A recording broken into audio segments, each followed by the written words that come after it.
Good morning, everybody. Buenos días. ¿Cómo está usted? Very good. I'm Rajesh, English and Soft Skills Trainer. This is Class 10th History, Chapter 1, The Rise of Nationalism in Europe. And the topic is The Making of Nationalism in Europe, Part 10. Dear students, in the Part 9, last part, we discussed about the duchies, cantons, ethnic groups and allegiance of the emperor, different groups, Austria, Hungary. Let's discuss in this part 10 next what happens. The name of the topic is the aristocracy and the new middle class. Aristocracy and the new middle class, elite class people, the people who ruled themselves, autonomous rulers जो स्वयं से शासन करते थे, and the new middle class और नया मध्यम वर्ग. Socially and politically, a landed aristocracy was the dominant class on the continent. Socially and politically, सामाजिक रूप से and राजनीतिक रूप से, a landed aristocracy was the dominant class on the continent. ये जो landed aristocracy था, ये जो aristocracy आई थी, ज़मीन पे आई थी, एरिस्टोक्रेसी एलिट क्लास की एरिस्टोक्रेसी आई थी, जिसमें कि ये एरिस्टोक्रेट्स स्वयं शासन करते थे. Was the dominant class on the continent. इस महाद्वीप में ये डोमिनेंट क्लास थी, लोगों पे दबदबा बना के रखी थी, इसका प्रभुत्व था, प्रभुत्व था. The members of this class were united by a common way of life. इस वर्ग के लोग एक सामान्य जीवन से एक साथ बंधे हुए थे. That cut across regional divisions, जिसने कि क्षेत्रीय बंटवारे को दूर कर दिया, भगा दिया, हटा दिया. यानी क्षेत्रीय बंटवारे की बात को ही इसने हटा दिया, खत्म कर दिया. दे ओन कट अक्रॉस खत्म कर दिया, स्टॉप्ड, कट अक्रॉस स्टॉप्ड, खत्म कर दिया. They owned estates in the countryside and also town houses.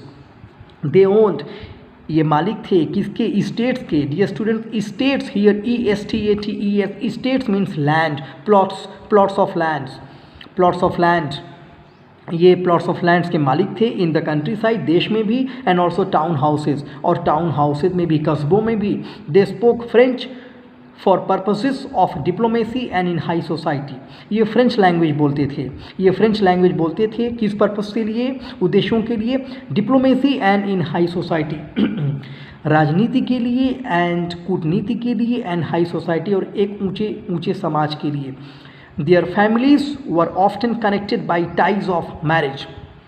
इनके परिवार, इनके फैमिलीज कैसे कनेक्टेड होते थे, एक दूसरे से कैसे जुड़े होते थे? बाई टाइज ऑफ मैरिज के बंधन से, शादी के बंधन से एक दूसरे से जुड़े रहते थे. द पावरफुल एरिस्टोक्रेसी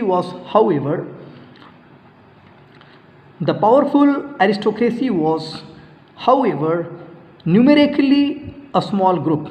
ये जो पावरफुल एरिस्टोक्रेसी था, फिर भी किसी तरीके से न्यूमेरिकली, नंबर रूप में, सांख्यिकी रूप में, संख्या के रूप में, अ स्मॉल ग्रुप, एक छोटा समूह था. The majority of the population was made up of the peasantry. The majority of the population, जो मेजोरिटी थी पॉपुलेशन की, जो बहुमत थी पॉपुलेशन की, वो कैसे बनी थी, किससे मिलकर के बनी थी? Made up of the peasantry, किसानों से मिलकर बनी थी, फार्मर्स से मिलकर बनी थी. टू द वेस्ट, पश्चिम में, the bulk of the land was farmed by tenants and small owners.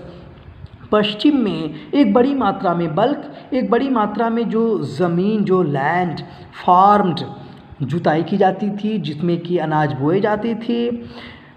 किसके द्वारा किए जाते थे? By tenants and small owners. Dear students, tenants are the people who pay rent to live in an apartment, in a house, in a home, in a land. किराएदार, तो किराएदारों द्वारा, and small owners, और छोटे छोटे मालिकों के द्वारा इनकी खेती की जाती थी. While in eastern and central Europe, जबकि पूर्वी और सेंट्रल मध्य यूरोप में, the pattern of land holding was characterized by, ये जो लैंड होल्डिंग, ज़मीन को कब्जा करने या ज़मीन का मालिक बने रहने का जो पैटर्न था, लैंड को अपनाने का जो पैटर्न था, वो क्या था? Was characterized by vast states which were cultivated by serfs. तो यानी कि इनकी जो पहचान थी, characterized by vast states, which were cultivated by serfs. तो इनके बड़े बड़े स्टेट्स होते थे, प्लॉट्स ऑफ लैंड्स होते थे, स्टेट्स प्लॉट्स ऑफ लैंड्स होते थे which were cultivated by serfs.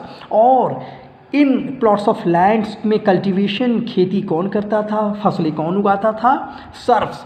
Dear students, write down serfs were the people who were the slaves. Serfs mean slaves, Ghulam.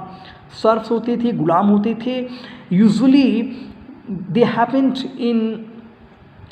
in feudal system, a very special kind of social system that originated in the 8th century of Europe.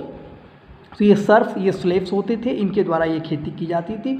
Dear students, this is the end of part 10 of class 10th history, chapter 1, the rise of nationalism in Europe. I'll see you in the next part, part 11. Till that time, keep loving literature and FST. Have a great day. Bye bye.